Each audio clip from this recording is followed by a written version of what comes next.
এই যে ডাকার সাথে সাথে কাছে এসে যায়, এই জিনিসটা খুব ভালো লাগে। নমস্কার বন্ধুরা, আমি আসাম থেকে স্বপ্না। সবাই কেমন আছেন? আশা করি সবাই ভালো আছেন, সুস্থ আছেন। তো আমরা মোটামুটি ভালো আছি। তো আমার আবার একটা নতুন মিনি ব্লগে তোমাদেরকে কয়েকদিন ধরে একদম রান্না বান্না ভিডিও দিতে পারছি না, কারণ সকাল সকাল বর্মশাই যাচ্ছে কাজে। সকাল সকাল আমাকে রান্না করতে হচ্ছে, তো মোবাইল ধরে ধরে রান্না করাটা সম্ভব নয়। তার সকালে যা বাসি কাজ থাকে সব কাজ সেরে কিন্তু আমি রান্না করে বরকে দিয়ে দিয়েছি। ও খেয়ে দিয়ে নিয়ে চলে গেল।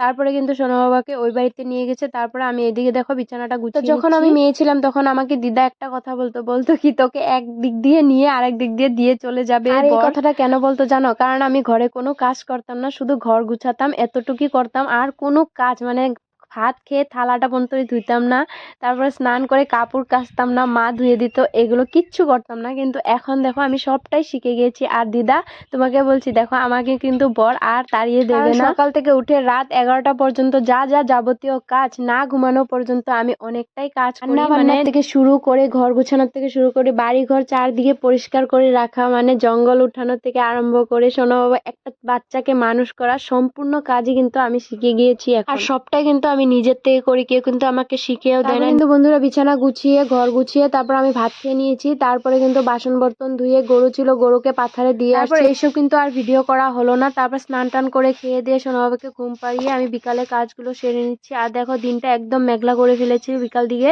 বৃষ্টি আসবে মনে হচ্ছিল। একদম আমি সারা বাড়িটা চারদিকে সুন্দর করে ঝাড় দিয়ে নিয়ে তারপর কিন্তু আমি মুরগিকে ডেকে খেতে দিয়েছি। আর জানো বন্ধুরা, আমার মুরগিগুলো এত ভালো, মানে যেখানেই থাক ডাকার সাথে সাথে কিন্তু সবগুলো চলে আসে। এই জিনিসটা আমার এত ভালো লাগে, কি বলবো। অনেকে আমাকে রাস্তাঘাটে ডিম আছে কিনা জিজ্ঞাসা করে বন্ধুরা, তো আমি এটাই বলবো, আমার ছোট মুরগি এখনো ডিম পারে না। 3টা মুরগি আছে ডিম পাড়া, কিন্তু ওগুলো কোথায় পারে আমি জানি না। মাঝে মাঝে একটা দুটো ডিম পারে, কিন্তু ওইটা সোনা বাবাকে খাওয়াতে হয়, তাই আমি বিক্রি করতে পারি না।